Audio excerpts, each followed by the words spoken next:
Next, we'll have a report on the impact of automation on employment. And Jennifer? Thank you, Madam Chair. Good afternoon, members of the committee. Jennifer Ward, Director of Government Relations. I'm just going to introduce this item. So we're pleased to bring this presentation to you as a follow-up to both our chair's request as well as part of a sort of a series of presentations WRCOG staff is bringing to this committee on a variety of different topics related to economic development, some emerging issues that cities need to keep in mind, emerging technologies, anything that can kind of collectively impact our future. Homelessness will be an item we'll be bringing up in the next couple of months as well.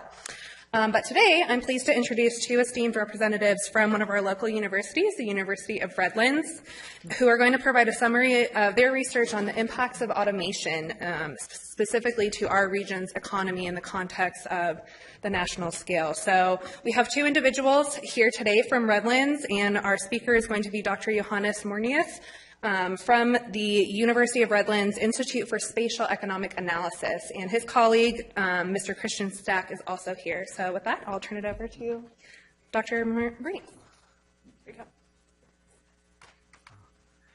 Madam Chair, committee members, it's a great pleasure to be here. I feel really honored to have that opportunity to talk to you today. The presentation that I'm going to give is a 10-minute version of about a 90-minute presentation that I normally give to interested parties, so it will be a little bit of a tour de force through some data and some examples. The Institute for Spatial Economic Analysis at the University of Redlands is a completely self-financed institute. We finance all of our research and everything ourselves, and Christian Stark is a colleague that helps us with doing some of the consulting side of this. You have all heard of the drivers of automation. The most prominent are probably artificial intelligence and mobile robotics, but there are actually 6 different drivers. And that's unique in history because, if you think of the steam engine, digitalization, and so on, we always had just one main driver. We never had 6 drivers concurrently mature within, this like a relatively short period of time. So, automation has always been good for the economy overall. It was a net creator of jobs, but it was not necessarily always a net creator of jobs in a particular sector. And if you look at the chart that you're seeing right now, the blue line shows you output in manufacturing going up, going up, going up. At the same time, employment in manufacturing going down, down, and down. So this is not a big problem as long as you have another sector that can actually support and absorb the employment that's set free. Unfortunately, this time automation enters the service sector. The service sector is a large sector in the economy, and so the robots kind of like escaped manufacturing and went to the service sector, and that will have effects that no one, has any historical data for. You've seen it yourself. You go to the bank, instead of 5 employees, you see 2, the rest are machines. You see it at the self-checkout in the grocery. You see it at McDonald's, instead of 6 cashiers, you have just 1. And here's a picture of the Amazon warehouse of the future. Clearly, you don't need any light anymore as soon as the robots have taken over. So an Amazon warehouse today looks like this. You still find people in there, but there's a lot of robots already. Amazon currently increases its robot use in warehouses by 260% per year. They're now roughly at 100,000, not quite at 100,000 yet. So once you reach these numbers, the effects will be interesting. So Amazon tomorrow has a warehouse of tomorrow has no employees anymore. We're in the prime region of logistics. We're one of the biggest logistics center in the United States. The big red dots in the Inland Empire indicate, how intensely we actually depend on logistics relative to other regions. And so, like some of you may have seen this video from Amazon Go, where it's basically a shop that you go in, grab everything you want to walk out. You don't talk to everyone anymore. You don't need a cashier because it's all automatically taken care of. Good news is apparel manufacturing will come back to the United States, but it will be a jobless recovery. Because, like now you finally, 10 years ago, people would have told you that it's absolutely impossible technically to have robots sewing together fabric. Not a big deal anymore. And so, still technically complex, but doable, I should say. That's a patent also filed by Amazon to produce apparel on demand. So what does that mean in terms of numbers? So here, we don't have numbers on service robots. There's just not a separate category. The only thing that we have is household robots. This is the deployment of household robots in the world, increasing by about 70% per year right now and predicted to continue to do so for the next 2-3 years. If that continues like that, the dotted orange line is the scenario that we're looking at. If they fall back to growth rates that are similar to those that we see in the manufacturing sector, the orange solid line will be the relevant number to look at. Just for reference, the blue dotted line on the very bottom near the axis, that's robot use in manufacturing. So that should give you a little bit of an idea of what's, these are numbers that are already coming. So if you look at the jobs effect on manufacturing, then what you see is, without any increases in automation, we would see jobs for, just written forward from the last 4 or 5 years, continue in the green dotted line. The blue dotted line, you recognize that from the previous slide, that's a manufacturing robots. If robots are going to be as productive in the future as they were in the past, and there's actually no reason to assume that's not the case, manufacturing employment will go down to a tiny fraction, just following the red path. So why does that matter for Riverside so much? Well, there's a huge structural change. We need to, regardless whether we come out neutral in terms of employment, we will have to have an enormous effort to restructure our workforce. These are calculations that we did at our institute for Long Beach, and so it shows you the sectoral composition of jobs in Long Beach. Left-hand side is what we have right now. Right-hand side, the column is what would be 2036 without additional job creation, but showing you if all the technically automatable jobs would actually be automated. And you see, while healthcare and education, pretty much preserves its size, logistics gets butchered. Income inequality is another issue that will, be strongly affected because, the ones with the lowest level of education will be the ones highest affected, and those that have money and have skills will actually benefit strongly because it's a huge wealth opportunity, of course. So what does this mean for our local economy here? Well, we actually crunched the numbers for all of the United States and looked at every MSA and metropolitan statistical area and looked at how much they will be affected. And zooming into California, well, the red big dot is us. That's not good news if it's red and it's big. We're the most vulnerable metro in California to job automation. We're the 4th most vulnerable metro in the nation. 63% of the jobs in our metro area could be automated in the next 20 years. So, and for those of you who come from cities, you now may find your dot. If you're a red dot, then you're at very high risk. If you're a gray dot, you're just about average, and if you're blue, you're relatively safe. So, but even when we say relatively safe, you only have a 50% risk of job losses. If you're red, you're 60 and above. So we will see restructuring. I've been born and raised in West Germany. I moved to East Germany right after the wall came down. I've seen what it means to retrain a workforce, and it's not going to look pretty, especially for the older generation. We're in the Sun Belt. When you read your report on homelessness, be aware, aside from us, there will be plenty of other places in the United States that will see homelessness induced through automation. That's almost like, you can take this as a guarantee. Just think about what that means for Riverside County. And so, because it'll all, come here. So specifically, what is it what we recommend for cities to do right now? The first thing is really understanding what is your specific sector, like a risk that Riverside is facing.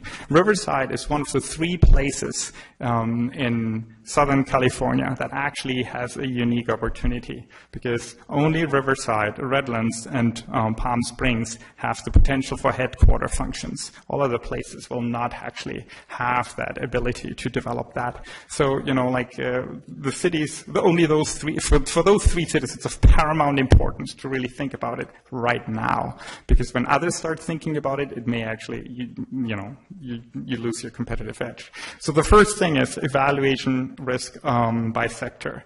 Think about what it means for your the impact on your local taxes. Think about like admitting another warehouse to be built here. There's no jobs in that warehouse in the future anymore. The only thing that you'll get is your property tax and maybe a little bit of the utility bill extra from the taxes that you charge on utilities. But with that electricity amount that you're getting, people will be much better off actually putting solar panels on the roofs there. So think about property tax and that's it, or invent new tax methods strictly. So every decision from now on that you make should, from our perspective, really be driven by the knowledge what's going to come in the future. That also has public safety implications. Is your public safety sector ready for the challenges that are coming? And is your the educational system, the educational facilities that exist right now ready to actually handle this enormous challenge? So, as I said, I think we really need to start today. And I just want to, give a few sample initiatives that you may think of in the future. Aside from really gathering more information, would happily help you with that. Think about reducing your exposure to the industries with high automation probability. I'm also part of the Brookings research team that you've just listened to a couple of weeks ago. So I'm fully aware of what you've heard there. So, and they're pretty much, this study shows pretty much exactly the same thing. Logistics is a problematic sector for the future. If Riverside actually appoints what we call a chief automation officer, right now the county, a person that finds out how Riverside can automate ahead of time and save money, you can actually rank in resources and save resources right now that you will need in the future. To address all these issues that are going to face. Finally, third, think about your homeless project. I know you're talking about that, and think about benefiting from it through an automation research and diffusion center, locally or nearby by a research university. You have UCR here, which is a world-renowned research place. So these are options how Riverside could actually benefit. So if you'd like to, discuss that further with us, we'd be happy and interested in talking with you. Thank you very much. Thank you. Do we have any questions? Great message, and something I've feared, but it's amazing to see in those drastic of numbers. But when would you be giving the full briefing again, if some of us were interested to go see that? You said this is a 10-minute version of your hour-long briefing? I can, be available, not in this month, but in the next month. Is there an event coming up we could go to? I'm actually presenting at the Economic Forecast Conference from Mr. Hussein. You can also, the 1 hour or 90-minute version is also available online by educational channel Fox something 86 or so in LA. They have it for Orange County. There's also a version for the Inland Empire available on a link that I can make available to you, and that's like a 90-minute version of what to expect specifically for the Inland Empire. Okay. Thank you. Great. We have Rupa Valley followed by Corona. Sorry. Just a quick question. First of all, wow.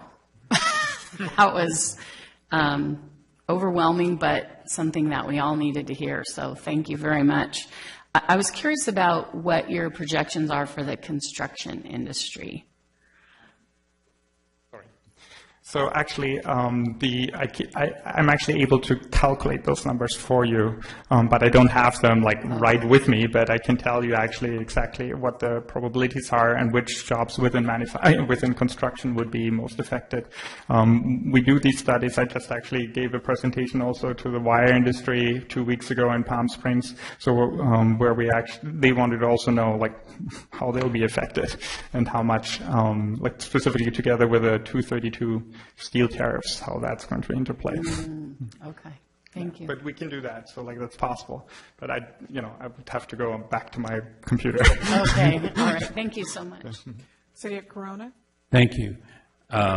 You said you're going to be doing this as a presentation with Dr. Husing, which I think is interesting because he's been espousing logistics for the last 4 or 5 years, and he and I have been debating the date when this would come, because I told him, how can logistics be this viable alternative when you're building a 1 million square foot warehouse? Your first inclination as a business owner is to reduce your employment rate, and then of course Amazon buying the robotic company and everything else. So how has he changed his mind at all? So Dr. Husing and I mutually respect our fields of expertise. That's not a good answer. So That's a political no, answer. it's like, so if you want to know whether he changed his mind, then I would think that I was able to convince him that the long run future is definitely not in logistics for the Inland Empire, and I would be if you. We're sitting all in the Brookings workshop together, also with Chris Thornburg and so on. And we debate these things, of course, heatedly. But there's amongst the economists among us, meaning Thornburg, Husing, and me, there's no question that we'll be hit and we'll be hit hard. But has he changed? Has he said much? I'm not sure what he says publicly because I'm not like going to his public presentations normally, but I know what he says inside, and he is a big fan of our work. Okay, because it's the position that we've had on IEP for quite a while. That's the one part. I mean, I respect him greatly, but I think he has made a huge mistake over the last few years, really pushing logistics out here, because it's going to lead to exactly what you said, is we're going to end up with a lot of low-paid employees who are going to be out of work. Right. City of Beaumont? Thank you. Do you see this somewhat as almost like a perfect storm? We're building and building warehouses, and Husing, I think, has been pushing this for more than 5 years. It's almost a decade that he's been pushing it. It sounds great when everybody's local economy needs a little bit of money, that it sounded like a siren song. But I see this almost as a perfect storm. We're building more warehouses. We're saying that's the only answer. We're saying we have cheap land, and that's the way to go for the Inland Empire. It seems like we're going to be left with a lot of truck traffic, a lot of road wear and tear that we're going to have trouble affording. We're going to have a lot of citizens that we're sort of retraining, and we're supporting a lot of workplace programs and things like that to get veterans and other peoples into the logistics industry. And then after we get them to arrive, we're going to pull the rug out from underneath them, and then they're not going to have a job. And they have to live somewhere, and they have to pay taxes, and they have to ride the highways behind trucks. So to me, it's of great concern. It has been for a while. Not because I'm anti-business, but because I'm anti-perfect storm. And I've been very, very concerned about this for a period of time. So I feel like the stronger voice that you can have to balance the siren song for the last decade, that this is our only answer. And let me add another factor to the perfect storm. It's tough because you're also recommending that we potentially consider getting an automation officer on a county level who might go ahead and figure out how to employ less people. Right. So it's complicated. And if you can figure the way out of this, then you can present any place in the world that you want. Thank you. Well, the nice thing is we're actually getting a lot of invitations right now. So, and the stuff that we've working on has literally made it everywhere from, we were in 14 newspapers in China simultaneously, in Singapore, in Thailand, everywhere. So, I'm glad to hear that also from your voice. Perfect storm. I think there are several things brewing for us here, and it's not only automation. It's the whole impact of the no trade attitude of the current administration. We're strongly depending on trade here. The combination of the two are really, really difficult to manage. I totally agree with you. The second point is, there's a competition between regions. There's a competition between Riverside, Redlands, Palm Springs, but also Riverside County and San Bernardino County. And so San Bernardino County or San Bernardino doesn't have the options that Riverside has right now, as I can see it. And so Riverside needs to really act earlier than San Bernardino, because you need to, most importantly, protect your potential, because people will come in the long run anyway. And so there's no question about that. So I just think that in order to be competitive, you need to move ahead further, stronger as others, and start with these things earlier, because you need to protect resources, and because we looked in preparation of that meeting, we looked at your taxes income or your total balance sheet. That's going to change. There's no question about that. And you won't feel much of a change in the next 3-4 years. But then, the changes as we won't feel much in terms of job market in the next 3-4 years. But then if you start then, it's too late, quite frankly, to get started. I have a question for you in regards to, you're an educator also. Mm-hmm. So as we look to our young people and we want to talk to them about what kind of careers to pursue, since we're talking about elimination of careers, what kind of areas would you recommend for us to steer our young people into? First, I have 2 small kids, so that question keeps me up at night. So I'm most interested in talking to school boards. I was told that actually there's a representative of a school board here. Because I think it's most important that we tell our middle schoolers and high schoolers as a minimum what's coming. There's, at the end of the day, each person needs to make the decision individually. There's, lifelong learning was kind of like a buzzword in history. It's a necessity in the future. There are certain things that we understand quite well in terms of what are the types of activities, tasks that are, even in the next 20 years, will be very hard to automate and very hard to really replace by robots. And these are the things that make us human. And so, but that's really just that's less than 50% of all tasks. So it's really important that we, focus on those and make it clear to the young generation which these are. Management is one of them. So I'm happy that I teach at a business school.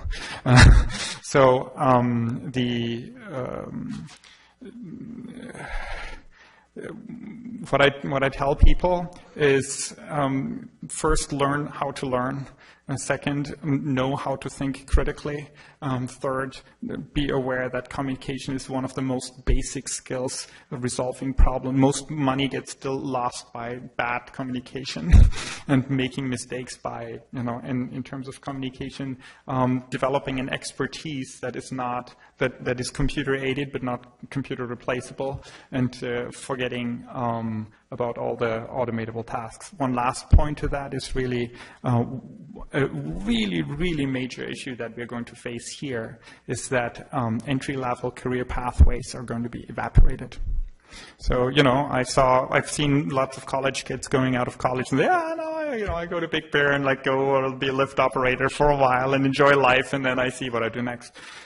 These pathways that we had in the past that people could start in kind of actually highly automatable jobs, and then make it up into, thanks to the education and there's the corporate ladder, that's going to go away. We have to actually reinvent pathways and reinvent our educational system to allow for, training on the job while they are getting education with a relatively small amount so that they know what's going on in the workplace, at the same time, acquire the necessary skill to then, jump those steps in the ladder that have existed in the past. Okay, thank you very much. We appreciate your information. I think that it was an eye-opener for all of us. Thank you.